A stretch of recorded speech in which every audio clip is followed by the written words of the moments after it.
Hello and Hello, how are you doing? welcome.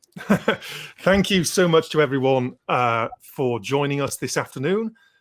Sorry we're already running a whole 2 minutes late. The joys of this technical world in which we all inhabit, and as data geeks, we should all be very, very used to. So my name is Duncan Ross, and I'm chairing this session about the importance, hopefully, of having data-aware trustees within your boards. And when I've been talking to the organizers of the conference, I thought it was really important that we focus not just on some of the technical aspects and the organizational aspects, but also on the leadership aspects of data within our organizations. What can we do? What should we do to ensure that actually, as well as having fantastic practitioners, fantastic people helping us to understand from the ground up, that we can also support that with appropriate leadership. So I'm delighted to be joined here today by three fantastic panelists. And I'm going to ask everyone to introduce themselves in a little bit. Firstly, because it avoids me making a mess of anyone's introduction, but also because I'd like the panelists to really give us an insight into how they became who they are at the moment. What was their route into data leadership? So I'm delighted to be joined firstly by Janet Thorne from Reach Volunteering, secondly by Joseph Dudley from CAST and Citizens Advice, and thirdly by John Fitzgerald from SCVO. And you notice I'm the only person whose name doesn't start with J, which puts me at a distinct disadvantage today. So Janet, if you could start by telling us about yourself and how what is your relationship with data leadership? Thanks, Duncan. And hi. Yeah, my name's Janet. So I'm the chief of Reach Volunteering. So I'm not actually a data trustee myself, but Reach connects up people who want to volunteer their expertise with charities that want that expertise. And a lot of what we do is basically board recruitment. So we're very interested in what kinds of people do you need around your board table to have really brilliant leadership in the sector. A couple of years ago, we were championing the need for digital trustees, from which we learned a lot actually about the kind of common challenges in trying to shift what expertise is on the board. So I'm really interested in data expertise. I'm not a data person. I'm an amateur, enthusiastic data person. And at Reach ourselves, as our own charity, we have so much data coming through generated by the activity we do, that it's being really strategic and transformative about that data is a constant question within our own organization. But I'm really thrilled to be involved in this panel and hearing what the others have got to say about it. Much, Janet. John, why don't you go next? Sure. So I'm actually going to talk about my day job and then also my non-day job. So my day job is working on what we call digital evolution at SCVO, and that's really equipping charities of all sizes to do digital change well and do it more quickly than they would do on their own. Very important at the minute, as you might imagine. And then when I'm not doing the day job, I'm a volunteer and trustee at the Trust, which is a sized independent foundation that in some ways is in a very good place with our data, and in other ways we've got quite a bit more to do. So I'm kind of interested to reflect on, as a trustee, what can I do that's helpful in that context? Because it's, as you pointed out, Duncan, it's not just a staff conundrum or question, but it's one that affects the leadership of the organization as well. Much, John, and over to you, Joseph. Thank you, Duncan. So yes, my name's Joseph. I am a developer at CAST, which is a charity supporting other charities with all things technical. So getting people to understand where they are at digitally and where they need to get to and how they can go from A to B. With another hat on, like John, I am a trustee of my local Citizens Advice Bureau in London. And so I've got the advantage of being able to see it from both sides. As a developer, I'm very much on the data end of things, working with that data, figuring out how to get it to the right place, to transform it into something useful and actionable for the rest of my team. And then as a trustee, I'm on the receiving end of that data from the people within Citizens Advice, and trying to use that for decision making. So I've got two sides of the problem there. If we may have a chance to pick this up later, but I'm interested in the fact that you describe yourself as a developer rather than, say, a data scientist. You do know that cuts at least 30,000 off your salary. Yes, I mean, describing my job is a difficult one. There's a little bit of everything in it, but I think developer covers a lot of things. I have another hat on where I look at data within the space sector, actually. So yes, I can phrase it in lots of different ways. And as for me, my name's Duncan Ross. I'm not currently active in the third sector, although I was for 7 years the chair and one of the founders of DataKind UK. Prior to that, my work background was in data science. I started off in neural networks back in the early 90s and have stayed in the data science field. And I became accidentally involved in the third sector. Firstly, through becoming a local councillor. So that for those of you who stood in the local elections or were involved in the local elections recently, well done. But as you may know, when you become a local councillor, councils often give money to charities. And what they tend to do is put junior councillors onto the trustee boards of charities where they can to keep an eye on things.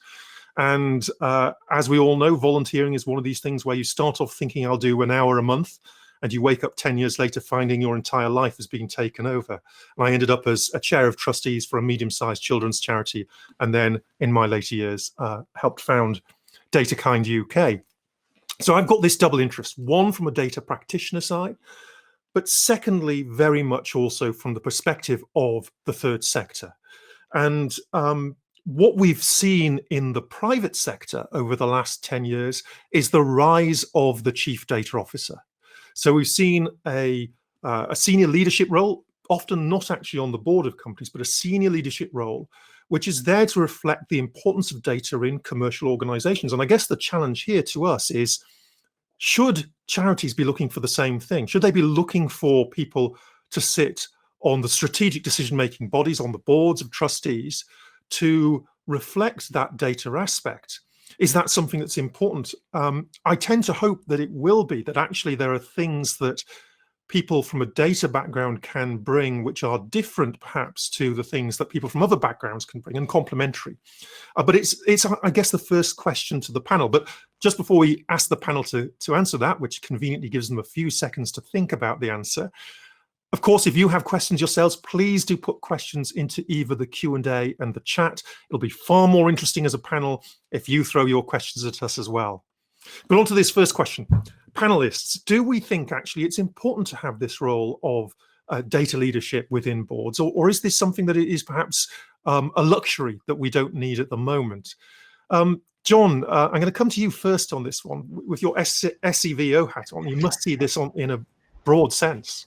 Yeah, it's a really good question. And I think for me, a really big paradox at the moment is every charity has got loads of data, but the strategic use of data is it's not really touching many organizations yet. So loads and loads of organizations be able to do quite basic things with data. But in conversations we have with otherwise quite digitally mature organizations, quite often using it in a really strategic way, to maybe predict demand or decide where to direct investment. It's not really happening so much. And I think when it comes down to it, I think that does happen because of maybe gaps at board level. Because I think what you do as a board, how you think about metrics, what you decide is important, that kind of has quite an influential effect in other parts of the organization. And I think there's quite a few organizations I've spoken to, because I do this digital checkup service, and their relationship with data is often around, well, this funder has asked for a particular packet of data, so we make it, send it to the funder, and then never look at it again. And I feel that to me is like the acid test of useful data. Is if you only look at it once, it's probably not that useful. And I think the same can happen internally with boards. Maybe there's a quarterly set of KPIs and they get some attention in the moment in the board meeting, but then the discussion moves on and maybe an opportunity is missed. So I think there is, some onus on board level leadership to be a bit more switched on and it's maybe partly about giving permission to kind of work in this way, but also like backing staff to do it as well. And Janet, you must work with volunteers and helping people find the right trustees. Do you see the same kind of patterns? Do you see a lack of data expertise on board? And do you think that's important? Yeah, I before this webinar, I had a quick look back at the analyze the roles that we've had registered. So we've had let me get this data, 7,927 trustee roles posted on our service since the beginning of 2017. And guess how many had data anywhere in the title? Because normally we have like marketing trustee or legal trustee. I get the feeling that if we'd planned for this, we could have put a poll up and it would have I wanted to do that, but I'm feeling we've missed a trick trick here, but kudos for having data in the conversation. John has typed in 3. Does anyone, we'll come back to the answer to this in a few minutes, but if anyone wants to type into the chat their guess, out of 7,927 advertised roles, how many do we think had data in the title? John's gone for a bold 3. Pauline says 2. Tio is going, I like your sort of data perspective there, going for a percentage, 1%, which would take us to about 80 by my rough data science calculations. I would say possibly 10, but tell us, put us out of our misery. Go for it, Janet. Yeah, so I'm slightly annoyed by John and Pauline actually because of their pessimism, which was entirely accurate. We had 4 trustee roles with the data in it, and 3 of those were data protection. I mean, bearing in mind that we have quite a lot of small charities with us as well, quite often there's an operational element to the role. But yeah, so really no one was looking at data from the perspective of wanting to sort of analyze it and look at it, which really got me thinking actually. And I suppose, I mean, every skill set is important, isn't it? And so, if we're talking about data, we're all going to think, oh, yes, data is important. But there's a lot of competition for what expertise you want around that table. And we know that lived experience is really important. We know that digital is really important. So there is an element of how do you decide which to prioritize. But what I would say is, in addition to John's points, is that data is the sort of sea you swim in as a trustee, isn't it? It's how you understand your organization. It's how you can spot where the opportunities are, where the risks are, how you can hold the organization to account. So unless you've got a decent level of data literacy around that table, it's very hard for you to really do your job effectively and collectively. So I would argue that there should be more. And of course, some people might have data expertise in another area. It's not necessarily quite often at that strategic level, people come with several things. But I think having at least one trustee who's really knowledgeable about data is so important, so that they can ask the more probing questions and sort of upskill the rest of the board as well, so that they can also all start, rather than just being presented with the data, looking at it, going very good, and then passing it on, which is kind of what happens quite often. I must admit, I've felt that way looking at financial data sometimes, which is a very different kind of data. Joseph, I guess you're on both sides of this debate in one sense, in that you have a trustee role, but you've also got your developer role sitting there as well. I mean, does that give you a different insight? Do you feel as a trustee that you are bringing your data skills to bear? Certainly trying to. I think it's can depend a lot on where the organization is at in terms of its sort of digital and data maturity. So I think a lot of organizations are at quite an early stage. We all know the importance of data, and everyone can fiddle around with a spreadsheet a bit and make a chart and so on. But I think it comes back to what John was saying about whether it's really useful data, and that I think is one of the tricky things. Certainly my experience as a trustee has been that quite a lot of data's being thrown at me. A lot of it's not especially good quality. So as an example, there's been a big change in the last year in the number of requests and the types of requests that are coming through to citizens advice because of the impact of the pandemic on employment and all that sort of stuff. There's also been some changes in the demographics. And what I want to know as a trustee is which of these changes is just a kind of statistical artifact, and which of these is something that's going to need to change the way that we approach our service delivery. And when you're just presented with trustee papers that go on forever and have lots of graphs that don't really mean anything, it can be difficult then to work out the signal from the noise, what's really important. And I'm saying that as someone who has a lot of experience in this already. So I'm certain that for my fellow trustees, it's even more difficult. So I think it's really important to be identifying what the key thing is. And so you need that level of expertise both on the board, but also within the organization about what's being passed up to the board and what the board is asking for. Really great point, and perhaps it makes us reflect. What are the skills we expect someone to have? We say data, but data is kind of a very vague term. And certainly, Janet, I think if I was trying to write an advert and I just said I'm looking for people with data skills, I would have a very mixed bag of responses. But I mean, can we be more precise than that? Can we identify some of the types of skills that we hope that a good candidate who was bringing that data experience might be able to offer to a board? So I'm borrowing a little bit of what Janet said, but I think core to a trustee role is asking good questions. That's actually, when you asked Duncan about what started you in your journey as a trustee, one of the things that I've always felt is important at board level is asking the right questions at the right time. Ideally, making sure they're not more of a kind of, this is more of a comment than a question, just kind of getting straight to the point.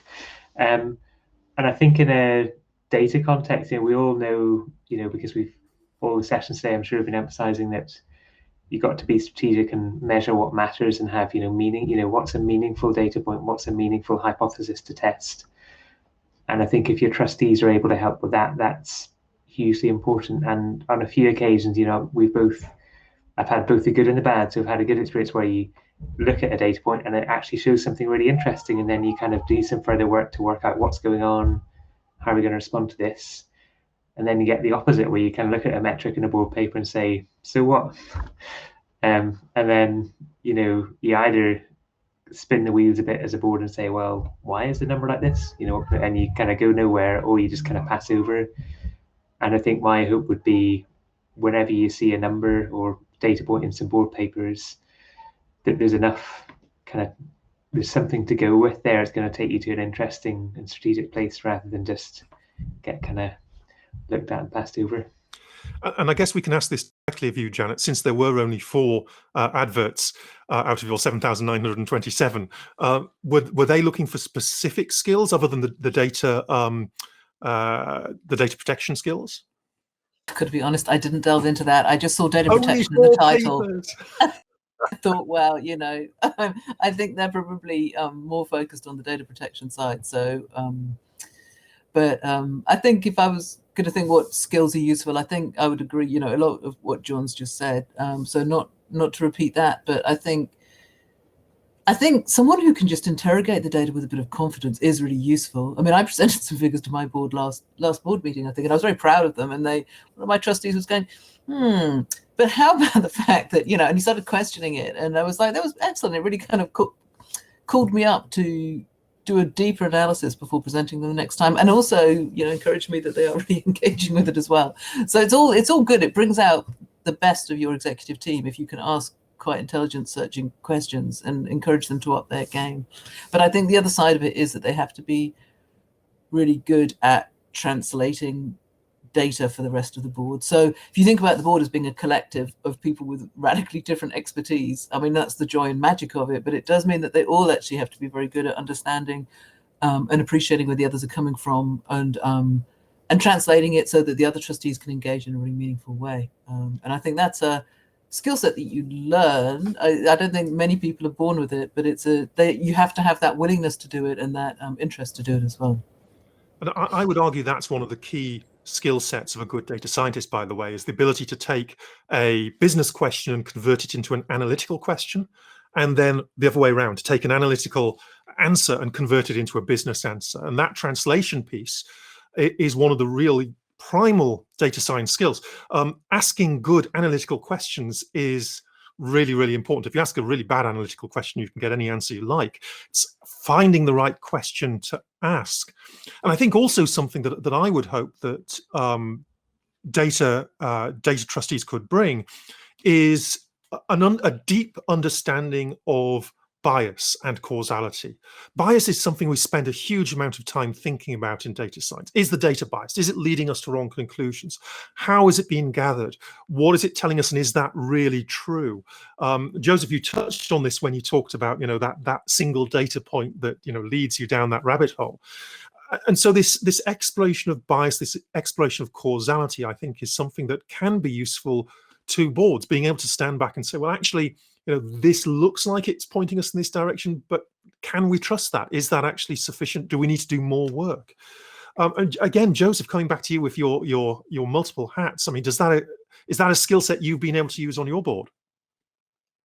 Yes, I think the translation role is a really important one, and it's often the role that I play in various situations.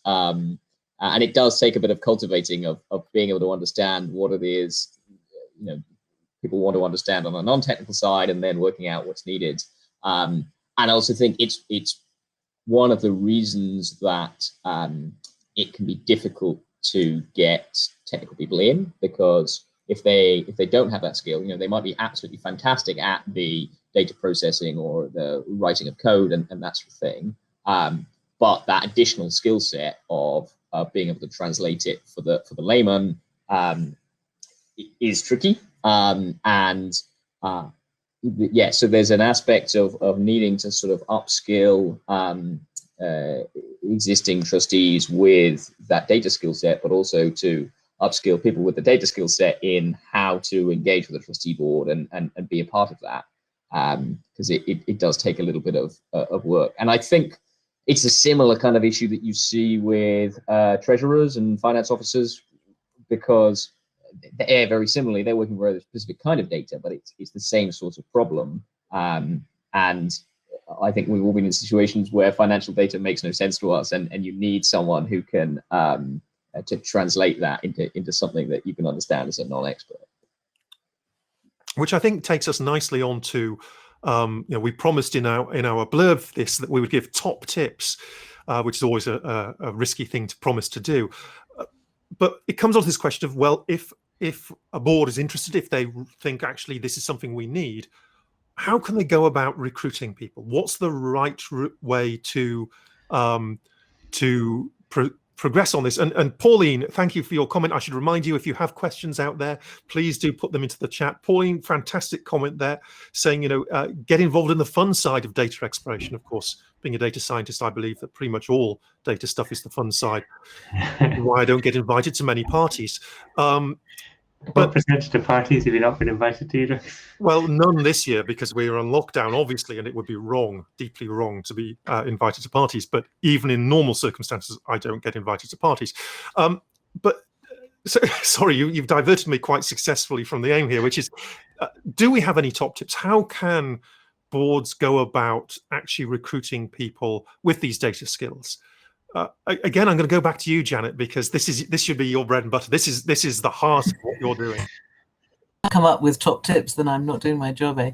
I've already got one main tip, actually, which is going to sound very obvious, but I'm going to say it because people so rarely do it.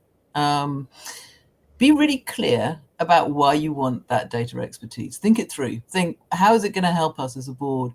What kind of challenges do we have that we want to really bring someone with data expertise to help us look at? What sort of questions, what sorts of, just be really clear about the value and the contribution and the difference to your board and therefore your charity that someone with data expertise can bring, and articulate that, and make sure you put that in your recruitment materials, in your pack, in your advert, put it up in the front, and you will, as long as you put it in front of people, you will find people.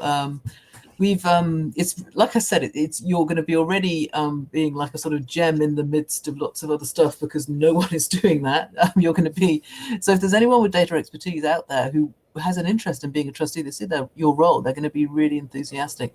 We've just recruited for our own board, not for data, but for EDI and for service design, and both are also skill sets that you don't very often see on a board. And the response we had from people was just so positive. They were just like, I've never seen that being advertised in a trustee role. I'm so excited to be able to be asked to do that proactively for a strategic reason. So I really can't state that strong enough. Just be really clear about what you want and why, and then make that really clear, and then get it in front of loads of people. And of course, I'm going to say use reach volunteering. We had over 6,000 applications through our site for trustee roles last year. We've got really good visibility. We share our roles through our own site, through LinkedIn, through lots of other partners, so it will get out in front of other people. But of course, also don't just do that. You want to get it in front of as many people as possible. So use every channel you've got, use your network, use the networks of your networks. People are really happy to share this kind of thing. So say we're looking for someone with data expertise, explain what it is and just put it out there and send it as widely as possible. And the other thing I'm always going to say is invest proper time in the recruitment process. People are bad at recruitment in general. People are terrible at trustee recruitment. They just don't put much time and effort into it, and you lose brilliant people that way. So invest the time, and you will get the person, and they will be brilliant. Yeah, Joseph, how were you recruited onto the CAB board? Was it anything to do with your data skills, or was that just a lucky hit for CAB? I'd like to say how great Reach Volunteering is, because that is how I found my role. I don't think it was one of the 4 that mentioned the word data. I think it was more, it talked more about digital. And I was looking, and one of the great things on Reach is you can set a reminder. It'll send you any jobs that match particular keywords, which is good. So I was looking out for digital, really. A lot of those were about, social media digital. And so it can be quite hard to find what you're looking for. So I think if you put data in, that will definitely help you stand out from the crowd. And yeah, I think it's important to be really clear about what it is you're looking for. And where we're trying to get people who have not previously done this sort of stuff into trustee roles, I think it's also important to be clear about more generally what it is you want from a trustee, and kind of sell it a bit more. Definitely some adverts are really poorly written, both for regular jobs and for trustee roles, and just do such a poor job of convincing you to apply. And there's a kind of assumption that, well, we'll get plenty of applicants, whatever, they have to convince us to hire them rather than we have to convince them to come to us. So I think that's very important.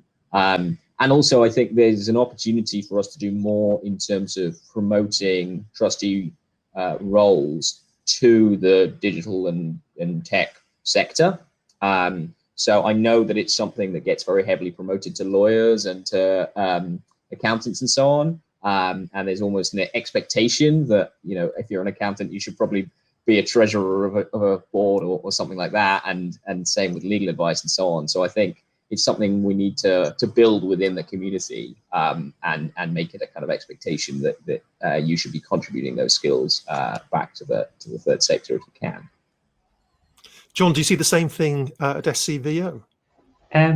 Yeah, I'm going to answer for JRCT first, because I got a couple of thoughts there about the trustee recruitment. So I'll do that bit. And I think Joe made a great point about clear expectations. So one thing we do really well at JRCT is there's a kind of applicant pack that says really clearly how much time you're going to be committing, what are you going to be doing. And I think, speaking to Janet's point, I think a really interesting thing you could do as a board is say, well, what are the kind of questions you're wondering about? What are the strategic gaps for you, and actually spell them out. Because I think that's going to cut through in a way that just saying generally we want to do a bit more data would just kind of fall flat. At SCVO, I've got a colleague, Maddie, who works with a community group called Digital for Good. And that's all people from local tech industries who want to volunteer a bit more.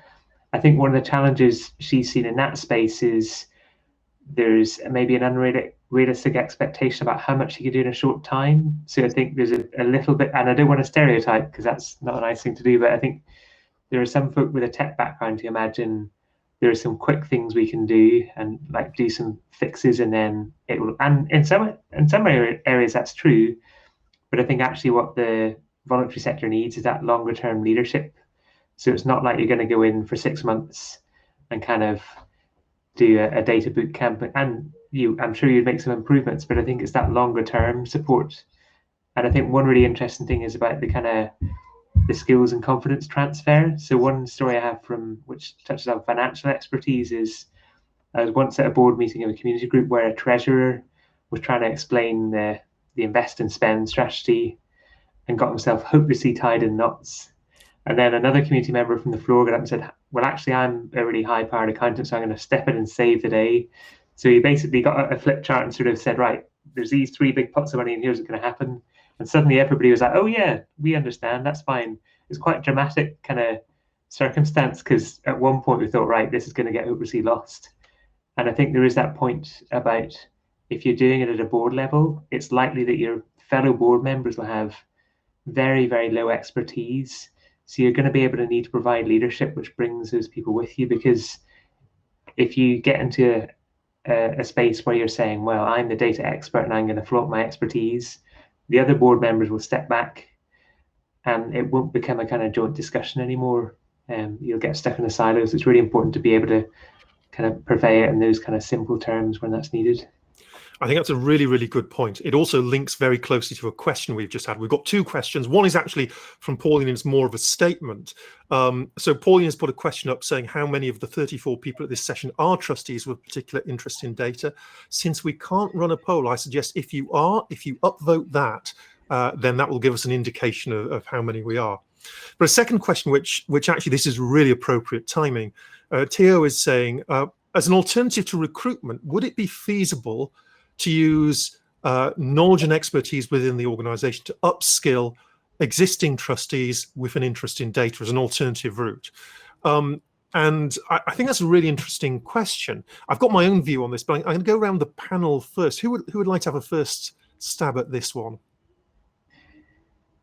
I'm happy to have a go, but Dan, I would going to cut you off if you're sure.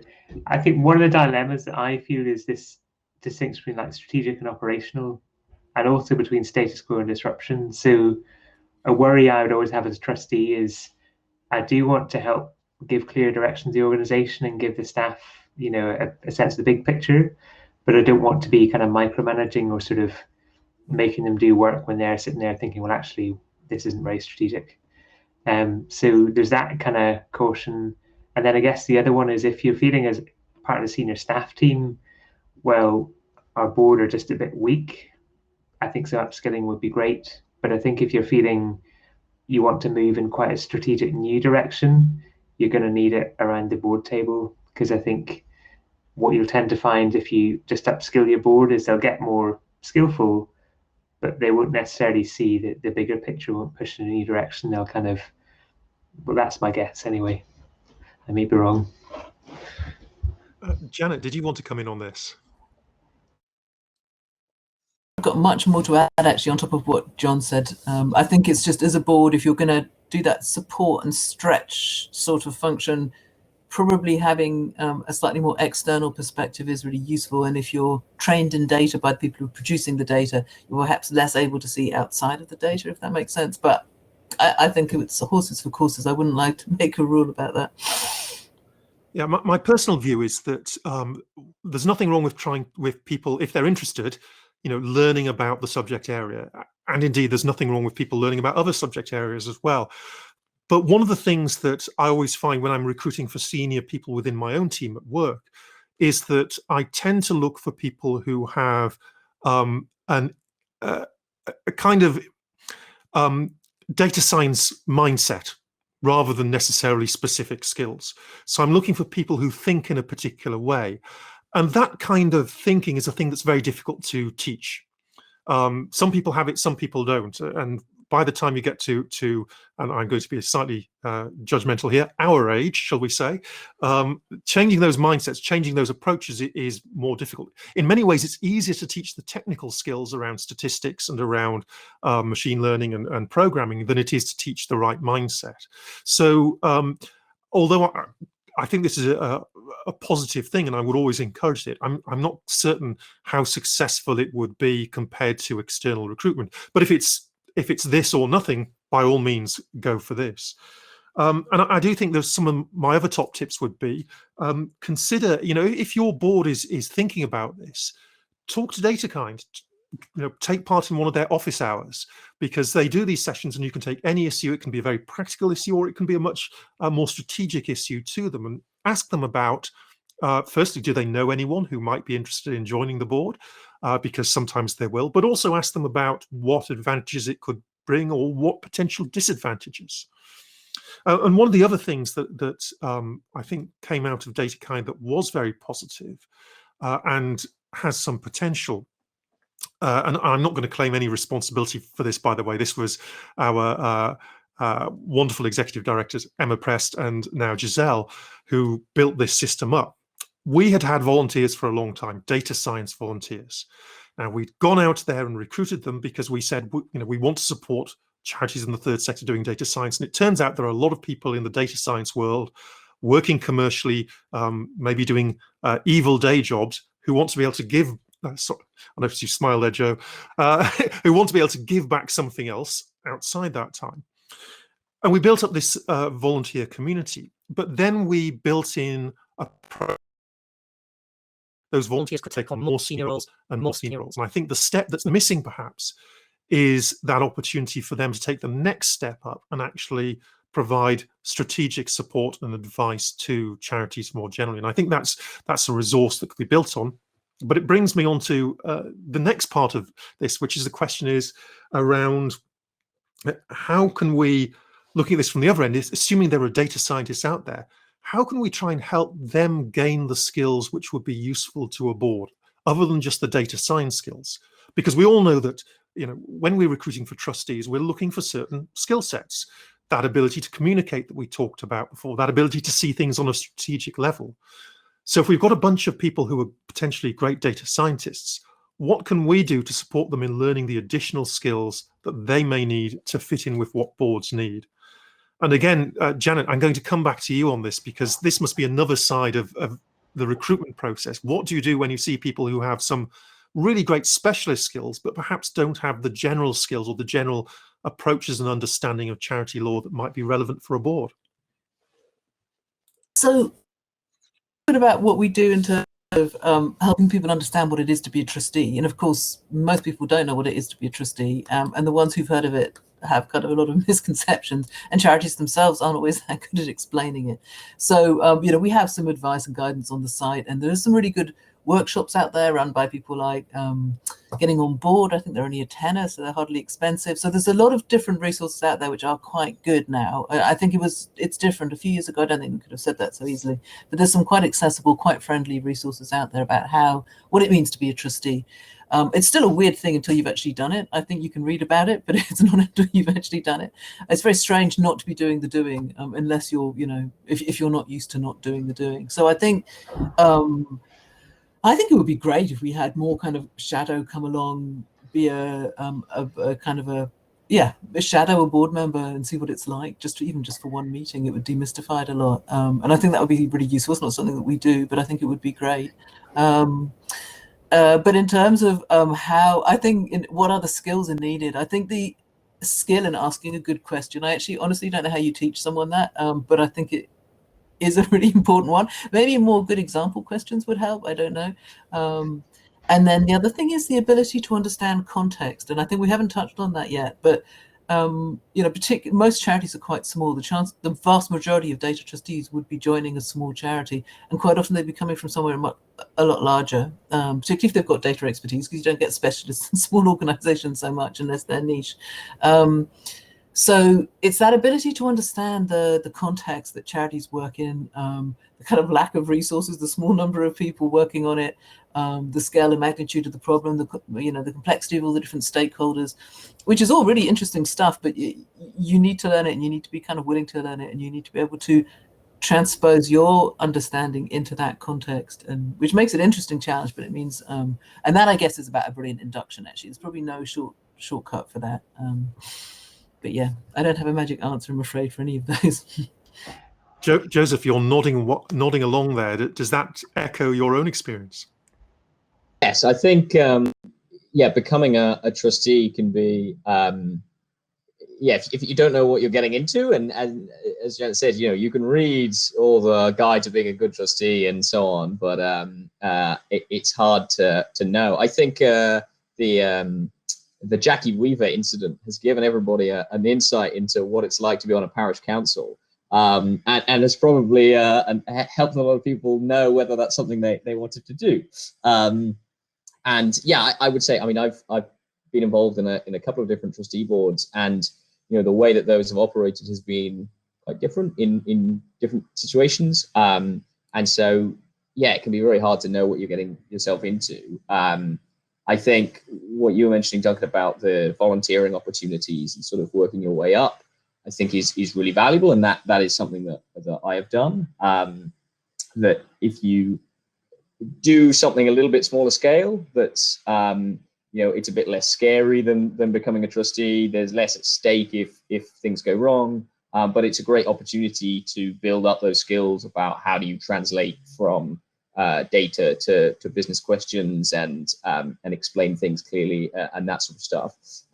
So yeah, a kind of almost a career pathway for trustees, I feel like is potentially something that's missing. I think you might start with a small charity, but you're still going straight in at the trustee level. There's not a kind of intermediary, and I think that can be part of the challenge, really.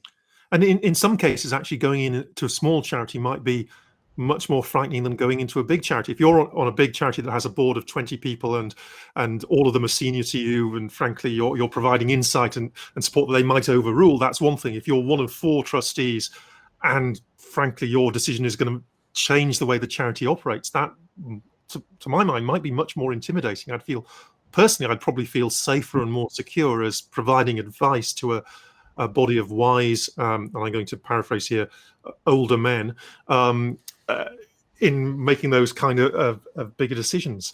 John, over to you. Yeah, so the shadowing point is a great one, and we actually do that quite a bit in Joseph Rowntree. So the first thing we do as part of our recruitment process is a couple of trustees make themselves personally available. So people about to apply can ring us up and say, what's all this then?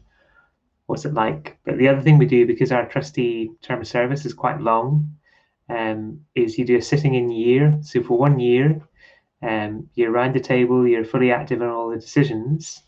But at the end of that year, if you think, right, this isn't working for me, you can step back.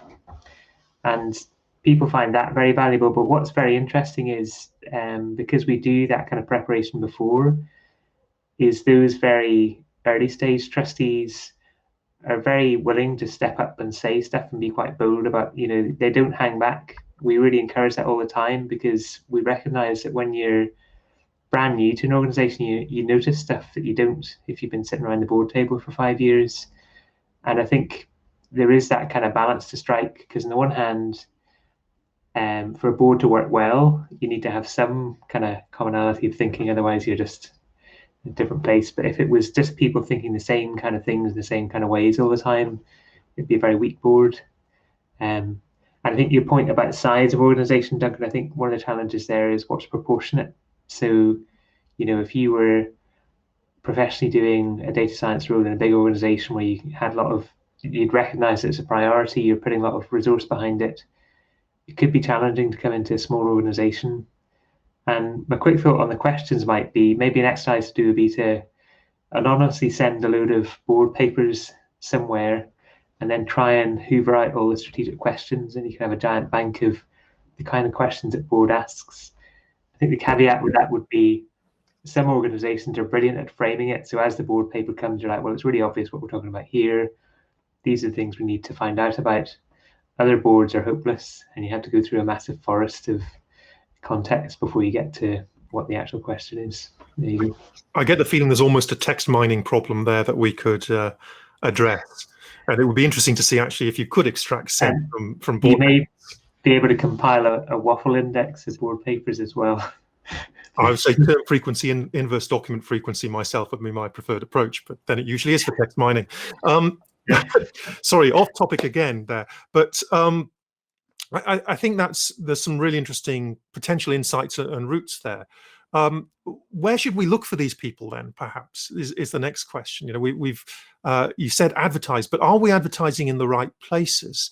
If I talked amongst my friends in the data science community, they're probably not, even if they're interested they may be interested in volunteering. I don't know that they would necessarily know where to look to see adverts for trustee roles, or even necessarily that they would know that that's what they were looking for. Anyone can come in there, Janet. I'll jump in. Obviously, I'm going to say reach because we do have a large volume. But actually, one of the reasons we have so many people coming through to us is because all of our roles are cross-posted on LinkedIn. And that's fascinating to me because on LinkedIn, I mean, they're not getting served up to people who are searching for trustee or volunteer roles. That's people, it's a small group, well, it's not a small group, it's a specific group of people who are job hunting through LinkedIn, who are seeing our volunteer roles and deciding to act on them. And that's just someone seeing a very tangible example of something that fits their skills, or sometimes fits their skills, because I'm sure the LinkedIn algorithm is imperfect. And that's encouraging them to apply. So I suppose the more you can just make it really clear, make it as tangible and concrete as possible, but then put it out as widely as possible. But do not assume, I mean, we just see people, the most unlikely people coming through. It's the most fantastic sort of serendipity that there'll be someone we've got a data volunteer who's working not as a trustee, but on a data project for us at the moment. He's, in fact, we've got two, one who's presenting today, which is phenomenal. The other one came through he's been in the US Army for 25 years. He's just come to the UK. He doesn't have a job at the moment. He's done, I don't even know what he's done. The stuff's so complex. You wouldn't imagine that someone like that exists if you were going out and looking. So I suppose my point is put it out as widely as possible, because there are so many people out there who you just wouldn't even be aware of, but would be interested. Do you want to use this? That's a bit vague, but just use all channels and blitz is what I'm trying to say. Do you want to use this opportunity to plug the talk that the volunteer's about to do? He's just done it. So it's late, I think. Watch it on replay. Data visualization. He's awesome. Oliver, he's brilliant. Go. I talked to Oliver earlier. Yes, he is a good one. Joseph and John, your ideas for how would you find people? I would second LinkedIn, and I see Pauline has flagged that in chat as well. And I think people that could contribute a huge amount as trustees are people who are maybe early in their career or looking to make a change of role, from one type of work to another, because being on a board can give you that insight and a bit of context. So I think, that's worth looking at, because, so many charities think, fall back into the kind of, well, who's been really committed and really involved already?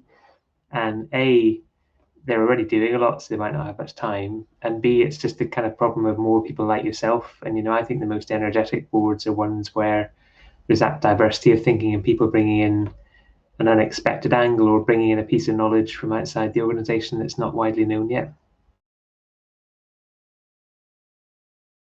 I would say, yeah, definitely there's an aspect of what you mentioned, Duncan, that people don't always know that that being a trustee is what they want to do, or that it's kind of a possibility. So I think once you've got that in mind, something like Reach is fantastic at finding a role that works for you. But I think also we need to go to the people that we're looking for and engage in their spaces, and that might be a talk at not a Data for Good festival, but a Data for Everything Else festival, Data for Evil maybe. Try and bring them to the light, and say this is an opportunity to use your skills in an interesting way. Reach out to those communities and try and bring them in this direction, because I think that. You don't always know that's what you're looking for, but it is a great opportunity to build up some skills. So I would second John's point about early in your career, it's great to do that, because you've got some of that expert knowledge, but you gain then a lot of knowledge about trustees and charities and a particular area of expertise that charity focuses on. So I think there's a real benefit for both sides that needs to be better promoted. I would totally agree with that. As an aside, alongside my DataKind UK co-founder Fran Bennett, we used to do a talk called "Using Data for Evil" at the Strata conferences, which was a thinly veiled suggestion that maybe you shouldn't be doing this and actually you should use data for good. And it's also worth saying that a number of our sponsors, Teradata, for example, have allowed DataKind and other data for good organizations to speak at their mainstream conferences. And I think that's a really positive thing, although not with this aim of necessarily getting trustees. And I do think there's also a role actually that the third sector needs to, or could potentially usefully do, which is to encourage the private sector to understand the value that this kind of volunteer to their employees. If I talk to people in the private sector, they don't necessarily understand that I've effectively been on a board for a charity which had a turnover of about £20 million. That's like running a small or medium-sized enterprise. I was a city councillor in Birmingham City Council. We had a budget of about £1.2 billion. So but it's interesting that the private sector doesn't really recognise the value of the experience that gives to people, that then they can bring back into their workplaces. That actually the exposure to these other ideas, this broader range, works two ways. It gives better boards of trustees, but it also gives employees, private sector companies, a broader range of experiences and a broader range of insights that they bring back to their world of work. So we've only got 5 left. I noticed that we haven't been particularly good at getting questions from our audience, which either means we're running the most boring session ever, or alternatively where we're running the best session ever and we're answering everything without being prompted. So if there are a few last questions, Pauline is putting some fantastic links in here, some Tech for Good links. Also, I'm going to plug DataKind UK yet again. Don't forget to drop into their session in the exhibition hall or join in an office hours if that's appropriate. Any additional questions at this stage? I'm just going to ask the panelists for their last thoughts on this issue. And I'm going to go in reverse order this time. Joseph, sum this up for us. I think there are lots of people out there with the skills that we want. There are lots of people who are interested in doing good. We know that the younger generation, my generation, I don't want to split it, but I think I'm the youngest one here, are really interested in social good and making sure that their work matters. So I think there's a lot of people with those skills, and I think as a sector we need to go and reach out to them, whether that's through LinkedIn or through conferences or all of those sorts of mechanisms. I think we've now got this great resource about getting a role through Reach, understanding what the role involves through some of these guidance things. There's a whole network, but it's pulling people into that network. I think is the step that's really needed. Excellent. John? Yeah, I think I would be optimistic as well. And I think my overall take would be, although the voluntary sector has had data from the moment we started doing stuff, we always know what we've been doing, but we don't necessarily analyze it as much as we could do. And I think that's the big piece of potential that's here, is without using very fancy machine learning or anything, you could achieve a huge amount. And I think if that awareness is available, it really help organizations make progress much more quickly. And I think, we all know how rapidly the tech sector is growing. So that should be hundreds of thousands of people with, a fair bit of spare time sometimes. And, they would enrich themselves by contributing to the voluntary sector as well. Pauline's quickly asked about digital data trustees. There is a network in Scotland. So I'm going to very quickly mention what that does.